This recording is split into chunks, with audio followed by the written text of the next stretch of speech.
Welcome back to the pajama party. Welcome back to the pajama party. Okay, so in the midst of starting that, I realized that that one was like a Pox perspective. So, um, welcome back to the pajama party. Welcome back to the pajama party. Hey, dandelions, welcome back to the place to be, the pajama party. It's the real Bible stories with your rambling host, DohiSama. So, before we go into anything else, we are going to bow our heads, close our eyes, and open our hearts. If you cannot listen, well, no, if you cannot close your eyes, please just listen to the prayer and please just keep an open heart. Okay. Dear Heavenly Father, thank you for another opportunity to do this podcast, Lord. Thank you for another successful season, and thank you for growing me in ways that I never even thought possible, for revealing things to me, Lord. And thank you for just being kind and patient with me, Father. And I ask on tonight that as I talk to your children, Lord, that you would just use me, Father. Please fall afresh on me. Please forgive me for any sins I may have committed, Lord. And please just anoint my mouth, Lord. Touch my lips, and whatever it is you would have to say to your children, Lord, use me in that way. I ask for blessings over those who may be listening right now, Lord, wherever they are in their life. Please meet them in the middle. Please hold their hands, and please restore peace upon their shoulders, Lord. And Lord, I just thank you and I love you for everything. And all these things that I thought to ask for but didn't, I ask you granting your grace. In your darling son, Jesus' name, we do ask and pray. Thank God. Amen. All right, babes. So this is going to be the last episode of this season. It is wild to think that another 10 weeks has passed. It's even wilder to think like 10 weeks passed, then I took a break. And now 10 more weeks have, just passed, and I'm about to take another break. And honestly, I don't even know how many episodes this will go on for. I just know that this is something that I really love and feel called to do. But while I take a break, I will be going back to my drawing series, The Great Things I Draw. I haven't even started planning for that. I have a few other things that I want to start working on in the channel. So really, I am so excited because it feels like my obedience is leading to bigger rewards. Okay, so one thing I did also is a oh yes, so one thing I want to put in here. I feel like there's so much I want to cover tonight, but the main thing is I finally got to do my testimony at church. A few weeks ago, I said back, like it wasn't working, it wasn't happening.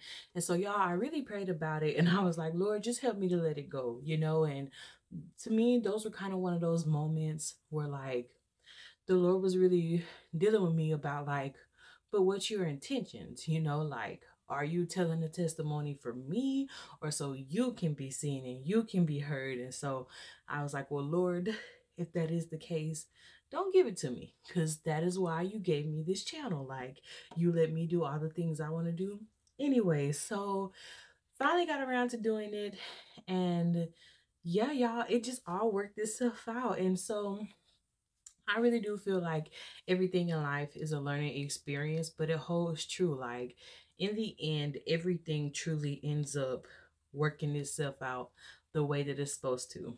And I wanted to tell this testimony first because I don't know what it was about this, but maybe there's a lesson in here for somebody. But I'm also going to share another testimony on a Pox perspective. So I really think you should go watch that episode too, because both of these have helped shape my mind and question my thinking. And that's what we're all here for. So last week, I had to do my podcast and my content in the reverse order.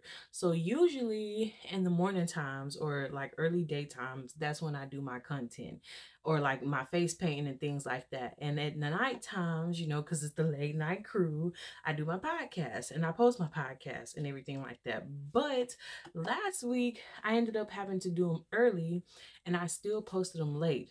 And y'all, I was so conflicted about it. I had to do it like that because I needed these glow in the dark lights, and like the sun reflects rays into your room, you know, and it was just not dark enough, and I can't fit in my closet to do it, and there is no room in the house that's not light, you know. And trying to do that in my bathroom, that aesthetically it was just not a thing. And so I did the orders reversed, and it felt like there was so much traffic, there was so much noise, and I was just so bitter about having to do this. And my mom was like, well, sometimes you have to change orders, like it's all gonna work out or don't, like the choice is yours to make. And it was in that moment like I was getting real frustrated and real down, and the Lord was kind of like, okay, but are you willing to really sit here and be this inflexible? Like, what if I need you to last minute do this, or you need to last minute go there? Like, are you really not gonna change your schedules this once, you know? And it really convicted me because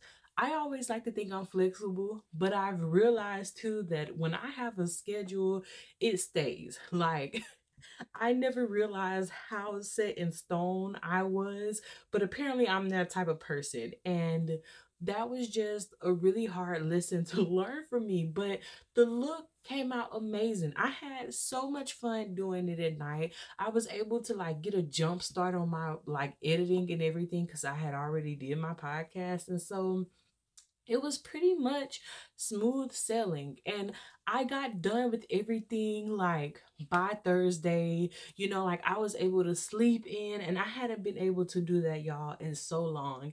And so I really just felt like I was rewarded for my obedience, and it was the best thing ever. So I don't know who needs to hear that, but flexibility is your friend, okay? Because I'm even thinking like maybe I can change up some things in the future, you know. I don't know, but who knows what the future holds. So please be flexible, my friends. Please give yourself wiggle room and grace room to do other things. You know, you don't always have to do everything right back to back. It's gonna be okay, I promise. So with that being said, our discussion for tonight is count your blessings. Now, this this comes from, so last Sunday I heard at church this woman was talking about how she read this story, and this lady was really journaling out like every blessing that she could think of, even stuff so simple like washing a pan, because she was grateful for like the dish soap bubbles and how the sun reflected onto the rays and everything. And I just thought that that was an incredible story because I have felt myself like teetering the lines of both. I will complain, but then I instantly think about, well, the Lord has blessed me with so much. Like, there is so much He is doing for me in this season of my life. And though it gets frustrating sometimes, like, I realize I haven't made better than a lot of people I know, you know, like I don't have to worry about being on the streets. Like, I don't have to worry about my parents putting me down. Like, nobody's judging me for, you know, career. Nobody's being hard on me. Like, I am surrounded by great people, you know. I am meeting new friends who are so positive. I'm losing weight. Like, there's so many blessings that I've just overlooked in the midst of being like mad and angry. And so I wanted to do this, and we're just gonna jump into it. So, one person that I immediately started thinking about when I was thinking about counting your blessings was Saul. King Saul was the first king of Israel. He was chosen by God. Okay, this man was like trying to hide in the crowds. He did not want to be seen. And God was like, this man right here, hiding amongst you in the midst, like he is your king. And he was of good stature, like he was handsome, you know, he was the man. Saul just, he could not get it together. At first, he had it together, and then it kind of just fell apart. And we are like that a lot of times in our life. So we just gonna dive into him. Saul was chosen. Saul was set apart like us. God calls you, and when you are chosen, like when you belong to him, because you can't escape him. His word, his seed, it is planted into your heart and into your mind. And when you are his, it's like you kind of just feel this pulling. Even if you question, like, is this the move? Like, you question your beliefs. Maybe you've never really been into religion before. And even when I was a new Christian, or before I even got baptized and was really like in the church, I would have these questions about like God and faith, and my mind would always wander back to him. And there was a lot of encounters in my life where like God just kept showing up. And I truly do know that he called my name one day, and it was our first I feel like my first big interaction with God. But I've had so many over the course of my life. This one was just significant because I heard his voice whispered so loud in my being. I knew it was him without a shadow of a doubt.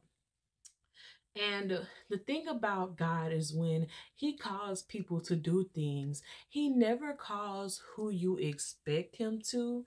Like, I know I feel unqualified to be called by God. And I mean, truly, we all are unqualified when you think about it. But Jesus came, and I know that I felt unqualified because I am from a small town. Nobody knows about my town unless they know about the James Bird incident, and I've been overlooked. I was the kid who wanted to be in the front of the choir, who was in the back of the choir, like everything about me is opposite of what I guess I feel like society wants to see.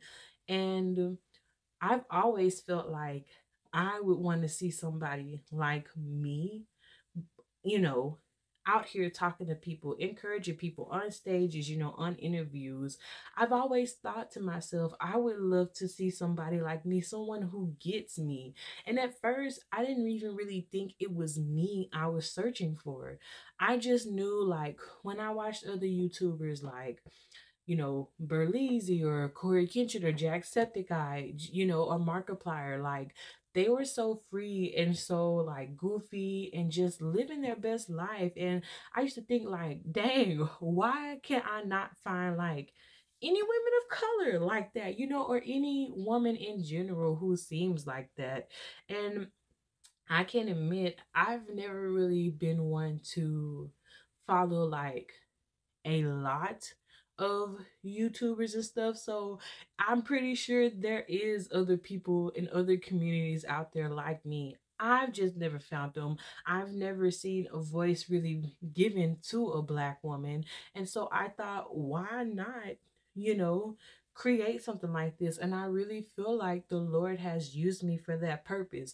But coming from a poor little small town, and like not having the best, and having to really struggle to find myself and fit myself, I guess, not even really fit into society because I still don't fit, but to fit myself in the puzzle pieces of where I needed to be in life, it has been hard because I have, you know, lost, I've gained, there's been things taken away from me, there's been people who walked out on me, and everything about that just made me feel like I was unqualified and I didn't deserve to be here. I don't deserve to be doing things. But even in all of that, I kept going because I believed in God and I trusted him. And when he promised me things, as I've said before, I've always believed in his promises. And I mean, it is hard because sometimes you don't see his promises and you don't see his hand in like where he's taking you and where this is going to lead to. And like, how this is gonna help your future, it really just feels like you're walking in a dark room and you're like, okay, Jesus, where's your hand? Because this is scary and you're not here right now. But he's always there. And every promise that he promised you, he is going to give you. And I believe in my whole heart, without a shadow of a doubt, I will still see my promises in this lifetime. And it's so funny because even now, as I'm sitting here thinking about it, I realize now why my weeks get so hectic, because I get to boast and like confide and talk about my father. Well, I've already said all this great jazz on Monday. Now the rest of the week it's like I have to fight off attacks that come against me because well, are you going to really believe everything you've said and praise him for it? And yes, I will, and yes, I do. So, I wanted to pose this question to somebody. What happens when you feel burnt out and drained? What happens when you can no longer hear God? What then when He makes you wait? Now, it's even crazier because now that I read this part in my notes, I promise y'all, my pastor just preached a sermon this past week on the orders of your life. And one of the things he said that stuck with me is that you need to stay and abide in God. Now, abiding means to like rest, to not move. I put the full definition up, but that's what abide means. Stay with the Lord. Yes, things may seem like you are right there, like you are on a thin line between love and hate. It is a tight rope and you are about to snap. Hang on, because even in that frustration, I'm right here with you, okay? My best friend is right here with us. Like, that is a common thing I feel like among our society and among our age group right now. Like, the feeling of being just so burnt out and so overly done with everything. Now, when I was thinking about resting, waiting, the promises of God, I got to think about the children of Israel, that rowdy bunch that like couldn't get it together. They were still fighting in the wilderness. They blaming everybody. And y'all, the Lord was so good and gracious to them. First, he was dropping manna from heaven. Manna is bread. He was giving them bread from heaven, but because it did not look like something that they were used to, they didn't know what it was, and they questioned God, and they were like, oh, it would have been better for us to die in Egypt than to come out here and die in the wilderness. Really? Really, I think for me, I would have rather died in the wilderness, because at least then it's a new scenery. Like, you were fighting for something, you were trying to get to your promises, and at least you were trying, not just staying there being abused and being oppressed. But they had it for so long. It is very easy for me to see how they kind of got sucked up into that mentality and that life of just wanting to take the abuse because it was something normal and it was something known. And so we are gonna skip over to Exodus really quickly, because that is where we are gonna find the two verses, because y'all know I love to have scriptures to back up what it is that I have been saying. So it is 16 verse 12, and it says, I have heard the murmurings of the children of Israel. Speak unto them, saying, at even ye shall eat flesh, and in the morning ye shall be filled with bread, and ye shall know that I am the Lord your God. And it came to pass that at the even the quails came up and covered the camp, and in the morning the dew lay round about the host. And when the dew that lay was gone up, behold, upon the face of the wilderness there lay a small round thing, as small as the hoarfrost on the ground. And when the children of Israel saw it, they said one to another, it is manna, for they wist not what it was. And Moses said unto them, this is the bread which the Lord God hath given you to eat. So they called the bread manna, which translates into what is this? And I'm going to read you the notes because it's down here. I got notes at the bottom of the Bible. So it says, The mana literally means what is it. Not only was it remarkable for its size, shape, color, and taste and variety of uses, but especially for its daily appearance at dawn, its tremendous abundance, its strange capacity for breeding worms at the end of each day except the sixth, and its sudden and permanent disappearance as soon as the Israelites entered Canaan. So, the Lord was blessing these people with meat and with bread. And they were still complaining about what he was doing for them and the fact that it was not like what they had had. Over here, so this is Exodus 13, verses 21. And the Lord went before them by day in a pillar of a cloud to lead them the way, and by night in a pillar of fire to give them light to go by day and night. And not only was he giving them light, I'm pretty sure he was giving them warmth too for the fire. He was giving them a cloud to cool them off, and they were just not having it. And I put it here, they were freaking out, stressing, bickering, fighting amongst themselves. They couldn't even see like what the Lord was doing for them.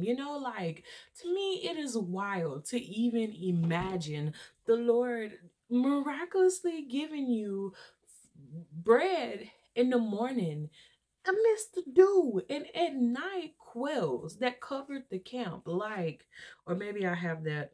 Yeah, no, yeah, that was right. So I just, the children of Israel, we can act like them at times. We can act like them because I have been able to cook a meal and I will still complain about how the meal comes out. If I don't like something, instead of just realizing I was blessed to have a meal. Not everybody ate today. Not everybody knows when they will eat again. If I take a shower and the water is not like blistering hot, I could be like, dang man, I want it to be a little hotter. Somebody haven't took a shower in over weeks, months, and probably years. And here you are sitting with your privileged butt complaining about the water temperature, especially because I had to go like 3 days showering in cold water when I was in Korea. So I don't understand why it is that I can find myself in these complaining spells, but I do. And I guess on one hand, no, I know on one hand, I am very grateful to the Lord for revealing these things to me and working them out in me so I can be less of a selfish person thinking about me, and I, and what I need and what I lack and what I have. Like, because the Lord is truly blessing me with everything. He is our provision and He has provided great for me. Saul was blessed and favored at first. He was. He Okay, so Saul, what kind of makes me mad about him is when I think about Saul and David, I feel like they were friends at one point. Like he brought David to him to interpret dreams and like play the harp whenever he was distressed, and stuff like that. And him and David, like, they were rocking it. David killed this giant for him and got them like a victory. And for whatever reason, Saul just grew jealous of David. And that, reading it again and talking about it now, my heart hurts for David because I know what it's like to be in that role, and I have always hated assuming anybody is jealous of me or anybody wants what I have, because to me, I really have nothing. You can't gain nothing from being me. There is like, I could never really see beauty in being me. And hey, I am beautiful. My life is great, but it is just a normal life. Like, to me, there is nothing so special about me that anybody should be jealous of. But I've had instances in my life where people who latched onto me and told me they were my friends, they really weren't. They were jealous of me. They were trying to undermine me. They were trying to stop me from living my best life and being the best person I can be, which is why I've said here before, you need to be also careful when you choose your friends and when you let people in your ear, because not everybody is wise counsel and not everybody cares for you the way they say that they do. David and Saul were friends. And I put here friendship is important. Having a bond with someone, feeling less alone in this world. We are not created to be alone. We are not. Like the Lord designed us to be with people. He even told us to go congregate, go out into the world, like bring, go to the world, profess like the good news of Jesus, but go out, show love to your brother, show compassion, eat with one another, pray for one another, love one another. That is what all of this is about. So, friendship and having bonds and ties like that are so, so important. So, a few verses of scripture that I wanted to read. It comes from verses First Samuel chapter 18. So let's turn there really quickly. So we are gonna start at verses 5 actually. First Samuel 18 verse 5. And David went out whithersoever Saul sent him, and behaved himself wisely. And Saul set him over the men of war, and he was accepted in the sight of all the people, and also in the sight of Saul's servants. And it came to pass as they came, when David was returned from the slaughter of the Philistine, that the women came out of all cities of Israel, singing and dancing to meet King Saul, with tabrets, with joy, and with instruments of music. And the women answered one another as they played, and said, Saul hath slain his thousands, and David his 10,000s. And Saul was very wroth, and the saying displeased him. And he said, They have ascribed unto David 10,000, and to me they have ascribed but thousands. And what can he have more but the kingdom? And Saul eyed David from that day forth. And it came to pass on the morrow that the evil spirit from God came upon Saul, and he prophesied in the midst of the house. And David played with his hands as the other times, and there was a javelin in Saul's hands. And Saul cast the javelin, for he said, I will smite David even to the wall with it. And David avoided it out of his presence twice. And Saul was afraid of David, because the Lord was with him, and was departed from Saul. Therefore Saul removed him from him, and made him captain over 1,000. And he went out and came in before the people. And David behaved himself wisely in all his ways, and the Lord was with him. Wherefore when Saul saw that he behaved himself very wisely, he was afraid of him. But all Israel and Judah loved David, because he went out and came in before them.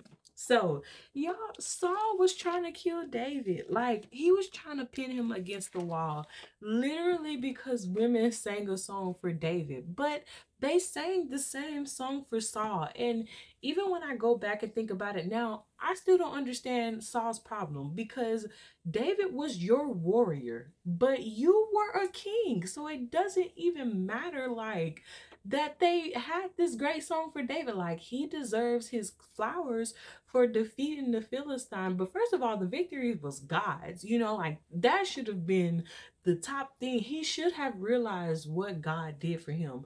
But two, okay, so what? David is a great warrior. That just means you have a great warrior serving you. I don't see the beef. It is like King Alfred having Uhtred as his right hand. What are you complaining about? Like, you are good. You got somebody who God has favor over, fighting for you, and you are winning. What's the beef? But of course, he was filled with anger and jealousy, because he could not be David. But David didn't want to be Saul. David was so sweet and so kind. And that is why, sorry, God, but I sent for David, because, like, you literally were just chef's kiss. Okay, so I also wanted to talk about Saul being revoked, which is back in Samuel. It's First Samuel 13, 8 verses 15. So we're gonna go back. I'm gonna start at 8, but basically, Samuel has told Saul that in so much allotted time, they are gonna go and do this burnt offering and offer it up into the Lord. Saul was supposed to wait for Samuel. Saul did not. Okay, so that's where we are right now. It says, verse 8, and he tarried 7 days according to the set time that Samuel had appointed. But Samuel came not to Gilgal, and the people were scattered from him. And Saul said, bring hither a burnt offering to me, and peace of offerings. And he offered the burnt offering. And it came to pass that as soon as he made an end of offering the burnt offering, behold, Samuel came. And Saul went to meet him that he might salute him. And Samuel said, what hast thou done? And Saul said, because I saw that the people were scattered from me, and that thou camest not within the days appointed, and that the Philistines gathered themselves together at Michmash. Therefore said I, the Philistines will come down now upon me to Gilgal, and I have not made supplication unto the Lord. I forced myself thereof and offered a burnt offering. And Samuel said to Saul, thou hast done foolishly. Thou hast not kept the commandment of the Lord thy God, which he commanded thee. For now would the Lord have established thy kingdom upon Israel forever. But now the kingdom shall not continue, and the Lord hath sought him a man after his own heart, and the Lord had commanded him to be captain over his people, because thou hast not kept that which the Lord commanded thee. Now, y'all, as much as like I rain on Saul, I do feel bad for him. Because to be told, like, because you did not obey, you no longer get to, like, okay.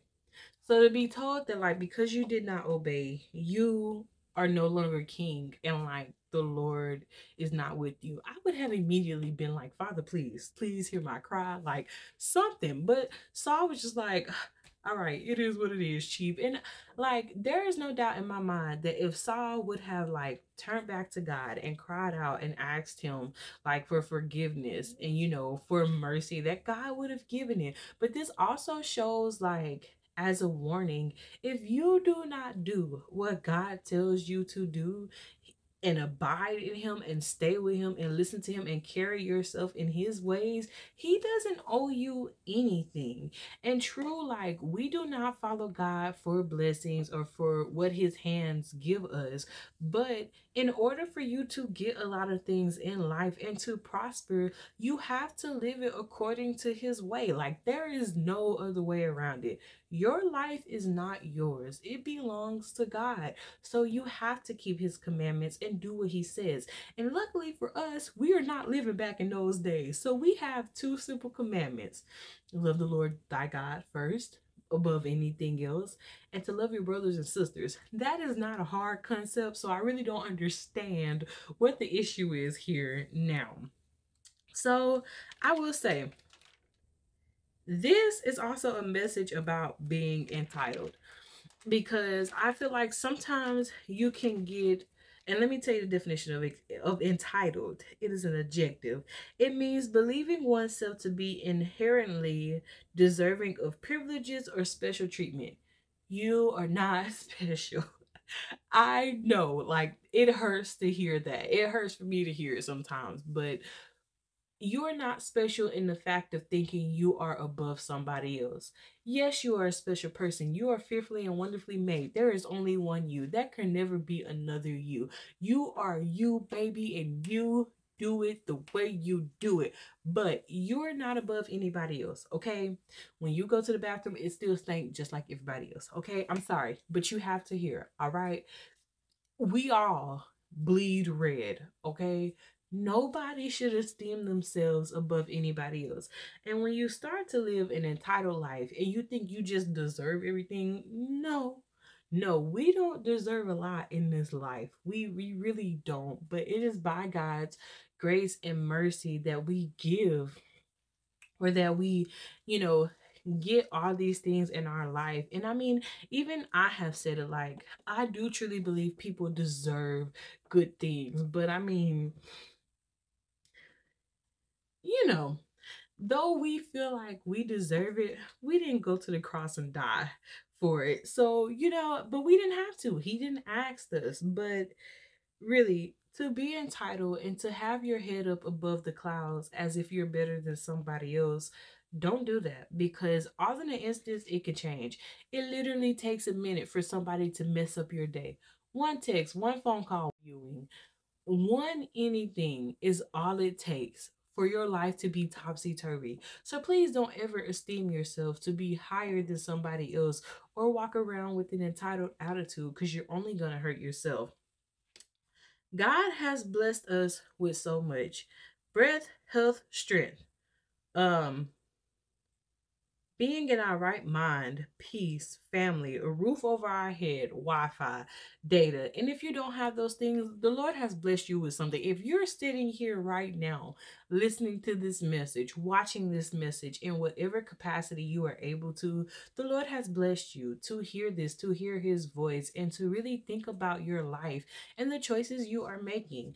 I don't know why I sound like I'm getting onto somebody, because the message made me feel like I was getting onto myself. Let me stop saying I. The Lord was getting onto me. So I don't know who else He's getting on, but maybe He's just stepping on my own toes again.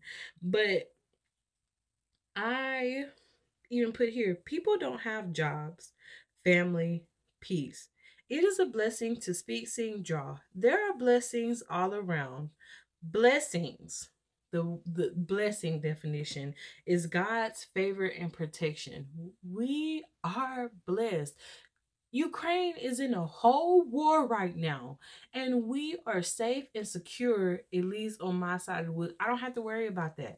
I don't have to worry about going outside. Let me redact that statement. Most of the times, as a black woman, sometimes you still, but I think in general, even then, I don't have to worry about those things because I know who my father is.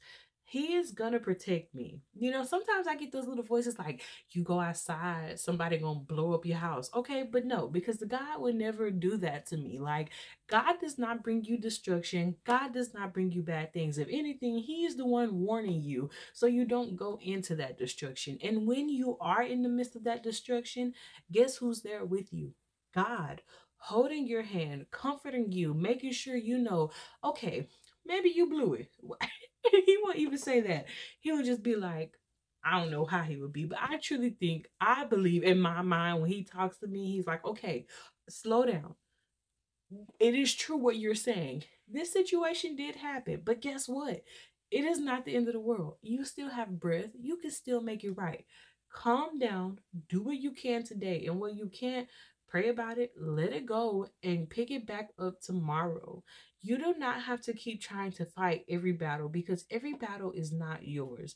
The Lord wants to do some of the heavy work. That is what He is here for, to watch over you, to protect you, to take care of you. And in return, you are here to serve Him and to spread His goodness and love. And I really, on one hand, feel like I just made that like a contract thing, but it's not, because the Lord went to the cross to die for us of His own free will. Nobody made Him. He wanted to do that for us. And all He ever asked for was for people to serve Him, for people to love Him and worship and reverence Him, for people to come and view Him as not just the Lord, but as our Father. He is our dad. Like, He is our number one supporter. He loves us more than anybody in this world could ever love us. And He knows every single thing about us, every single thing. And He still chooses to love us and to call us sons and daughters. He is our friend, He is our refuge and our fortress. So, I want to leave you with this. Please, please realize every blessing that the Lord has given you. It is hard. I'm not going to say that life doesn't try to kick you when you're down and makes it seem like all you have right now is lemons. But what you do with those lemons, that is the important part, because realizing you're blessed is to make the lemonade and add some sugar to it and go on about your day. But not seeing your blessings and just being bitter results in you just having sour taste in water. So, I mean, on which sides of the coin do you want to be on? So please be encouraged, friends, to just count every blessing, even if it's something about you taking a breath, because somebody right now are on their last few breaths, okay? Smell the roses. Inhale, exhale, because it's gonna be okay. You are doing so much better than you think. And though this one was kind of like, I feel like this one was more serious, like getting on to you, or maybe, and I don't know, maybe not. And I just feel like that because, like I say, I feel like I stepped on my own toes with this one, with a lot of things said. But it is really all out of love. I don't want to get up here condemning nobody or like putting nobody down. We are all trying to grow together. And I just think it is important that you always remain humble. Please always remain humble. Let your actions speak for themselves and let the Lord go before you. You know, this was as much as a warning for you as it is for me. And not all of it is to me just a warning, but an eye opener. You know, I just think sometimes we get so caught up in everything that goes wrong, we can't see the things that go right.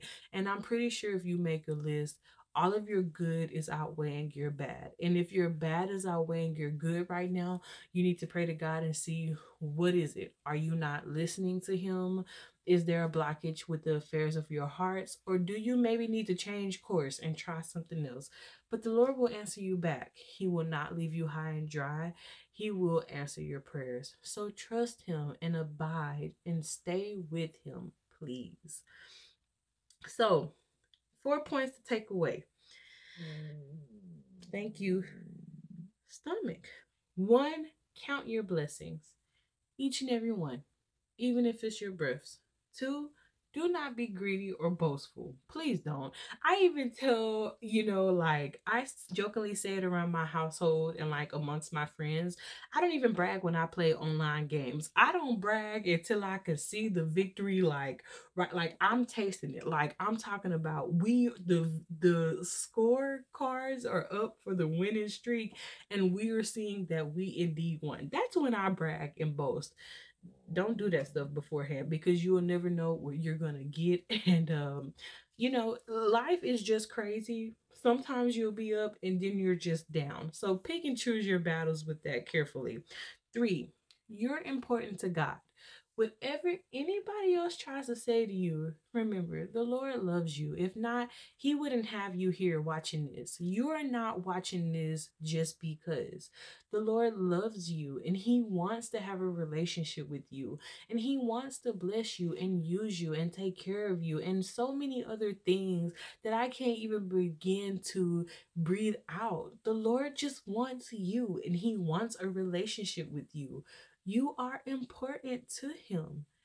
All you got to do is ask Him for yourself, all right? He'll tell you. If you're ever curious, just ask. Don't be afraid to ask because He's not afraid to answer. And number four, you yourself are someone's blessing. I have had instances where I've said something and I did not know the impact it had on people. And here lately, I've been told how much of a light I am to people. That is hard for me to believe. My best friend tells me that all the time, and I'm like, kid, and I told her I do believe her. Of course, I believe her. It is just hard because I don't see myself like that. But I've had two other people tell me the same thing she said, but in different variations. And to be called a light, it just makes me feel like I'm being called God's light, you know? And I love thinking that I can help somebody, that I can help, influence somebody's thinking. I don't want to say that I help bless people, but I do think that we are people's blessings. My mom calls me a blessing, and I do think a lot of things we go through in life, it is not for us. It is to help somebody else, to help our generations, to plant some kind of seed. So please be assured you are special and you are needed by someone. Even if people don't always voice it out, I guarantee you there is somebody in this world looking for you and needing you to exist. So please exist. And if you feel like there's nobody there, I'm here. I need you to exist. I need you to live. I need you to experience this thing called life because there is so much potential in you and you don't even see it. And I don't even need to be there with you every day to know something great is in you. And I just hope whoever is listening this, whoever is watching this, that you just feel confident in yourself. You are beautiful. You are incredible. Even your most silly thoughts, They are amazing, and God thinks so highly of them. So you should too. But thank you guys so much for watching. I hope you did enjoy. If you did, please kiss me with the like button. Please comment and tell me one blessing that you can count in your life right now. I just want to read all the blessings, okay? Be creative. Let me see what you can come up with. I am going to miss you on this break, but know that I will be back, and I hope that you keep coming back. Remember, always, you can find these podcasts on Spotify. I have uploaded the video formats, but I also think you can just listen to the audio. So yes, please subscribe. Please hit the bell for notifications. I hope you have the best of weeks until I see you again. I just hope that you live life, that you really get some reflective time with God, and that He really brings things into fruition in your life that He's spoken over you. So until next time, guys, the Lord loves you. May He bless you. Well, no, the Lord loves you. He does bless you. May He keep you, and I love you as well. I hope wherever you are, you're having an incredible day or an amazing night and sweetest of dreams. Goodbye, guys.